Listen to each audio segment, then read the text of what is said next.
Bom, hoje na nossa entrevista temos o professor Sergei Popov, que é professor titular do Departamento de Estatística do nosso instituto.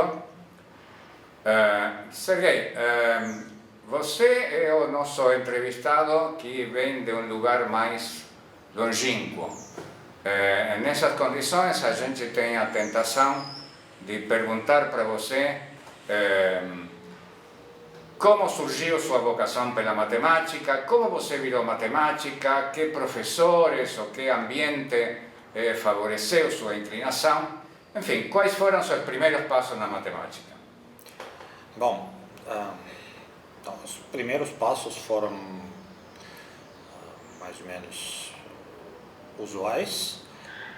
Lá na União Soviética da época, a gente tinha bastante livro de divulgação científica, inclusive livros de matemática, tipo matemática, aqueles problemas das Olimpíadas de matemática.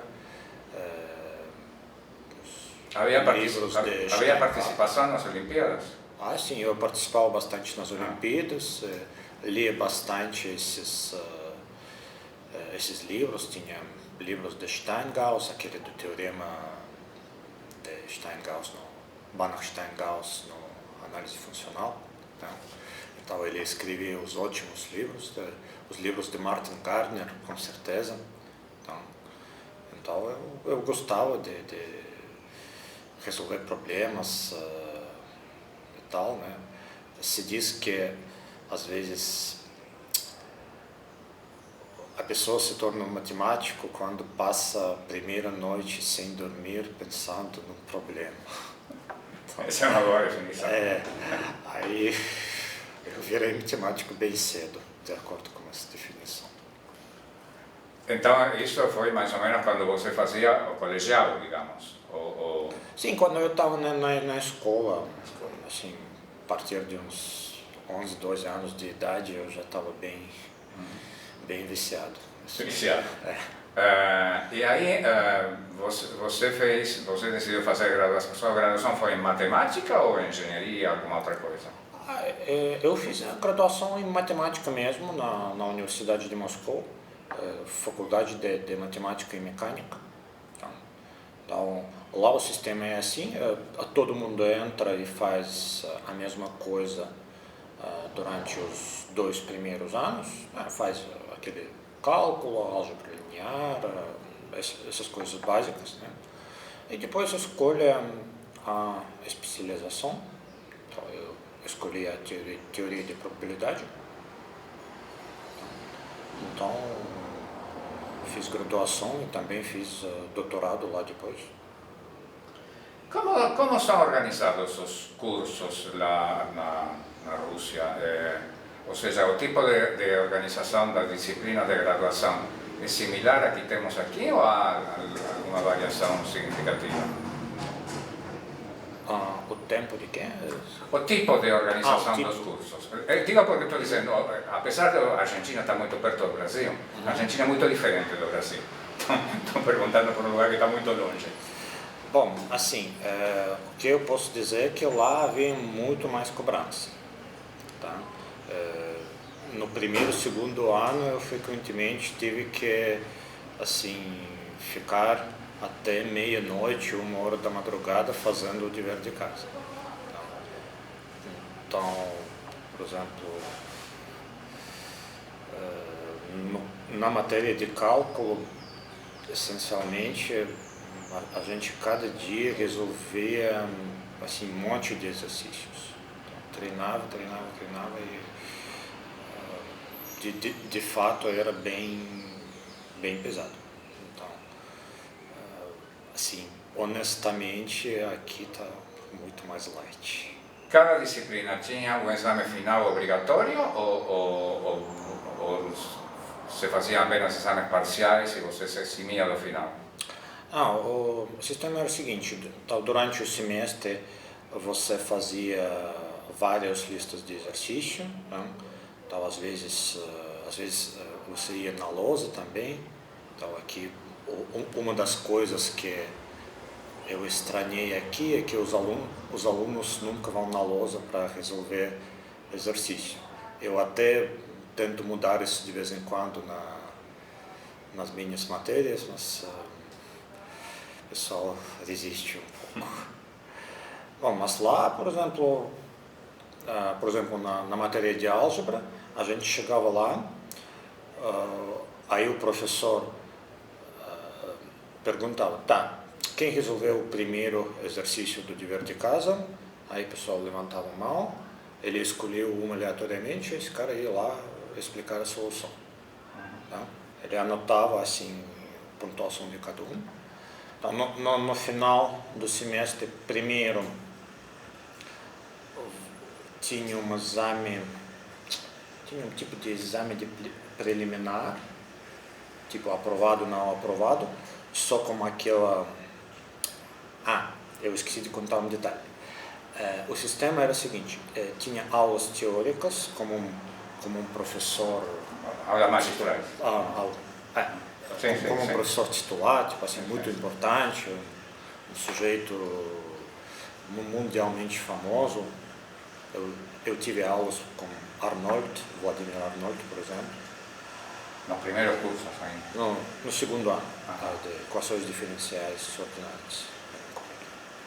Bom, então, por exemplo, no caso de cálculo, a gente tinha 2 aulas semanais assim, né? Digamos uns 100 alunos, 120 na sala, e depois esses 100 alunos eram divididos em turmas, 6 ou 5, tá? E cada turma tinha 2 aulas de exercícios. Essas aulas de exercícios eram dados pelos matemáticos menos famosos, mas ainda assim era coisa séria mesmo. Então a gente foi treinado, foi realmente treinado. É engraçado porque você está me contando isso e o sistema que você estudou é muito mais parecido ao sistema argentino que o sistema argentino ao sistema brasileiro, né? Então, isso me resulta familiar o que você está contando, né? Bom, ok, então aí evoluímos e você, já durante a sua graduação, teve uma vocação pela probabilidade ou isso veio depois? Eu sempre gostava da teoria de probabilidade, né? Então, a teoria de probabilidade é uma coisa um pouco peculiar na matemática, que você sabe que ela foi formalizada rigorosamente menos de 100 anos atrás. Ela é relativamente jovem nesse sentido, mas de qualquer jeito os resultados, teoremas de probabilidade existiam antes. Então, para provar esses teoremas, você tinha que ter um tipo de intuição especial. Então, na história de matemática tem bastante exemplo quando os matemáticos famosos, muito fortes, do tamanho de Cauchy, Laplace, Poincaré, faziam erros básicos quando tentavam resolver coisa em probabilidade. Então, a meu ver, probabilidade tem essa peculiaridade, tá? Que você tem que ter intuição, tá? E apesar do fato que hoje existe uma formalização absolutamente rigorosa da teoria, é bom você não pensar muito em termos de espaço de probabilidade, variável aleatória como função mensurável, porque se você pensar desse jeito, você não vai longe não. Então, aí você gostou da probabilidade? Sim. Como funciona? Quer dizer, tinha uma espécie de tese de licenciatura, alguma coisa assim? Assim, no final do segundo ano, você já tem que mais ou menos escolher o orientador, como é que eu traduzo isso, do projeto, se você quiser, o projeto de mestrado num sentido aproximado. Tá? Porque lá, primeiros 5 anos você faz graduação, mas depois você já faz o doutorado. Então, bom, mais ou menos essa parte de especialização, acho que seria, pelo conteúdo também, seria equivalente a mestrado. Então, no final do segundo ano, você já tem que escolher mais ou menos o caminho dentro da matemática que você quer seguir. O ideal é já ter um orientador mesmo, né? E aí, bom, você vai lá, você continua fazendo as matérias obrigatórias para todo mundo, tipo equações diferenciais parciais, noções de topologia, análise funcional, esse tipo de coisa, mas também... Você fez muito curso de física na sua graduação ou não?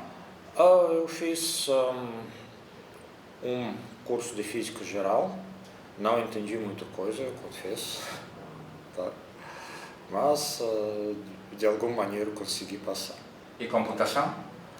Computação, a gente programava lá, então tinha os computadores da época que não eram lá grande coisa, então eu até tive que escrever em assembler direto. Em assembler? Aqueles comandos de 3 letras, sabe? Sim, mas de que ano estamos falando? Porque... Então eu entrei na faculdade em 89, terminei em 94, depois entre 94 e 96 fiz o doutorado. Então, E... começo dos anos 90. Ok. Bom, muito bem. Então você terminou a graduação, aí fez o doutorado também na Rússia. Sim, também na Rússia com o mesmo orientador. E depois, quem foi seu orientador? O Mikhail Menshikov. Ele tem o famoso teorema de Menshikov na teoria de hipercolação. Tá? Então depois foi ele quem me trouxe aqui.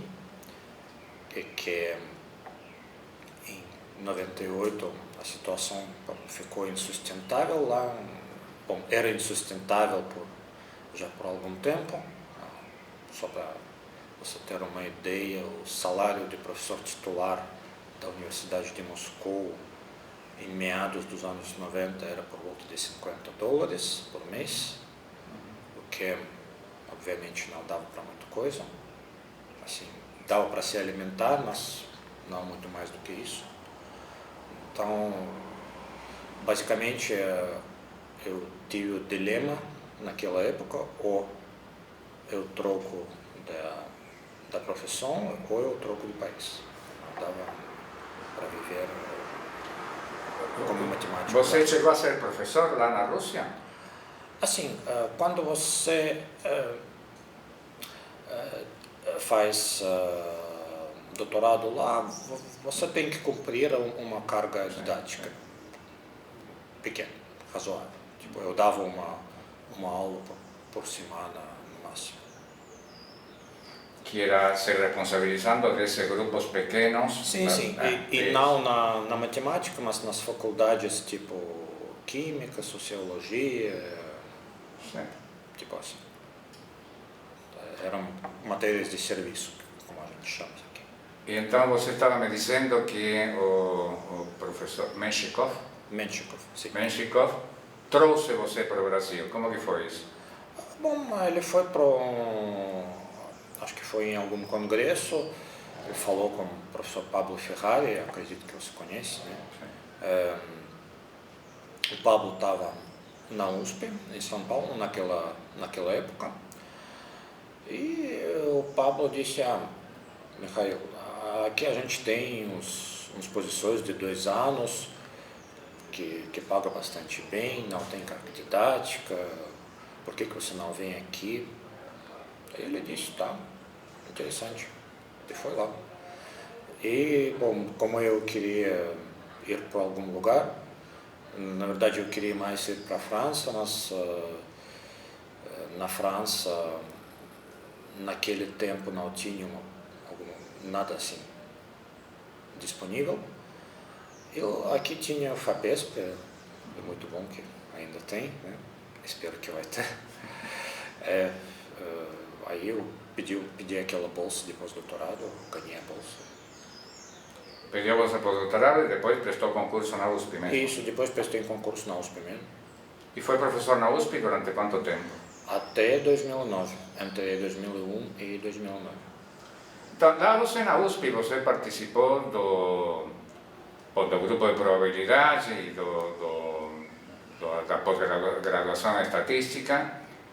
Bom, depois veio aqui em Campinas e o grupo de probabilidade da USP é muito prestigiado, né? Então, como você compara a situação da USP com a situação de Campinas na parte de probabilidade e estatística?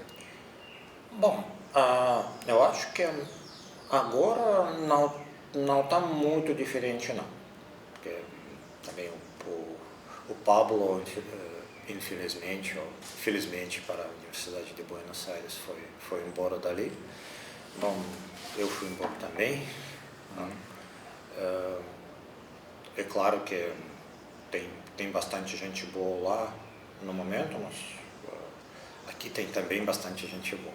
Então acho que em termos de probabilidade estamos no mesmo patamar. Por que razão, apesar de que a estatística é uma profissão que tem um amplo mercado de trabalho, existe tão pouca demanda para cursar estatística nas universidades brasileiras? Bom, francamente... Eu pergunto isso para todos os estatísticos. Eu não sei. Francamente, eu não sei.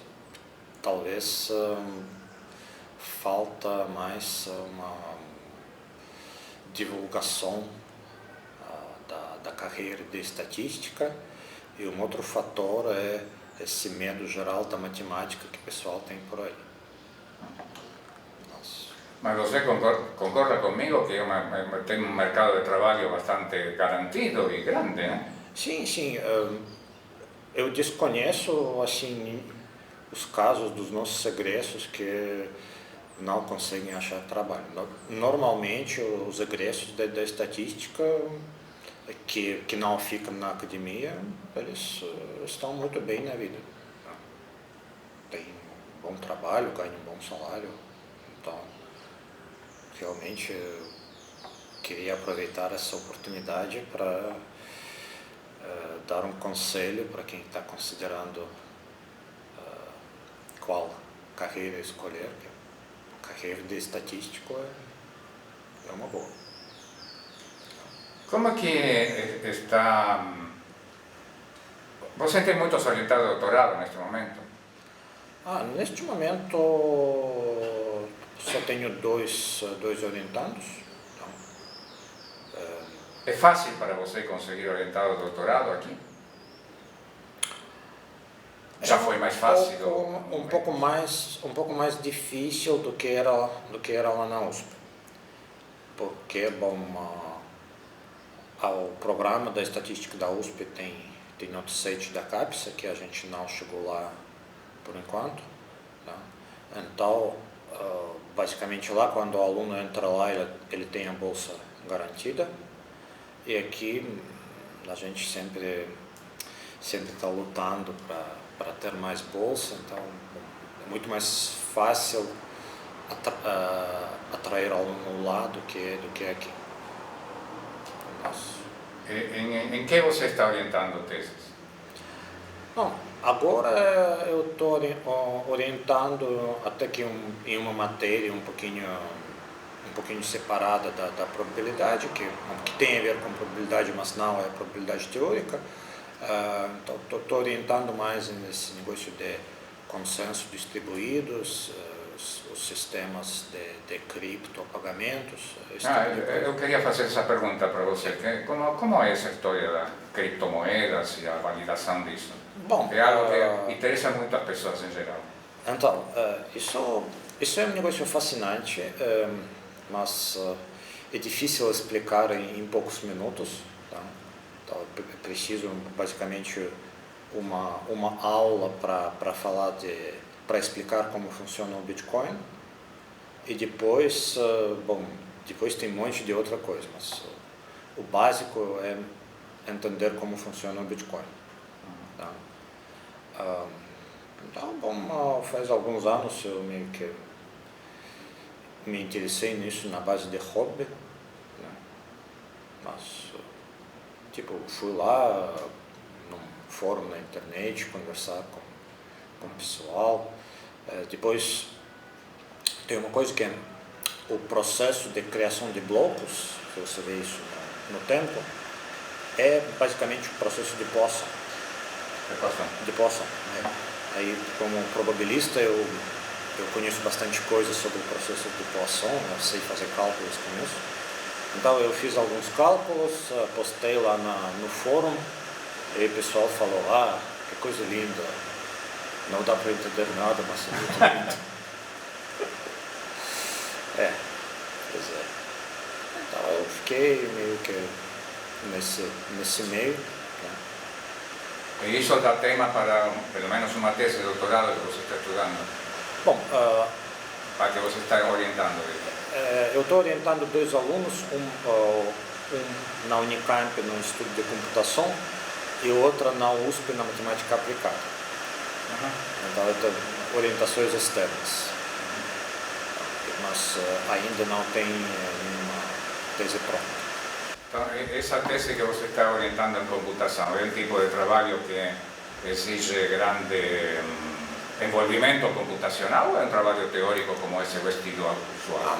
Tem um pouco de tudo. Então você tem que saber fazer simulações, você tem que entender como funcionam, por exemplo, assinaturas de internet. Você tem que também entender essas coisas da teoria de jogos, equilíbrio do Nash e coisas afins. Então, eu não digo que é muito aprofundado em alguma área, mas por outro lado ela conecta várias áreas ao mesmo tempo. Então é mais para pesquisa interdisciplinar. Por sinal, eu também tive que ler bastante livros sobre teoria dos jogos para poder trabalhar lá. Tá.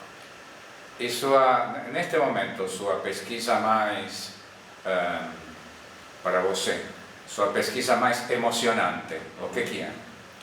Bom, isso tem a ver com passeios aleatórios, o meu tópico principal.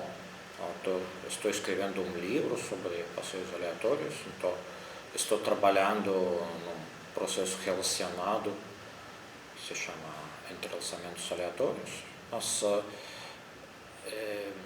por coincidência, além da minha esposa, todos os outros colaboradores estão lá na Europa. Bom, e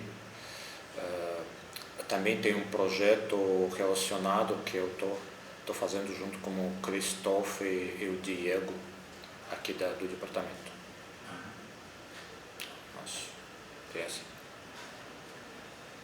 Sergei, há alguma pergunta que você gostaria de responder e eu não fiz? Acho que é isso mesmo. Então. Ok, então, muito obrigado e até a próxima.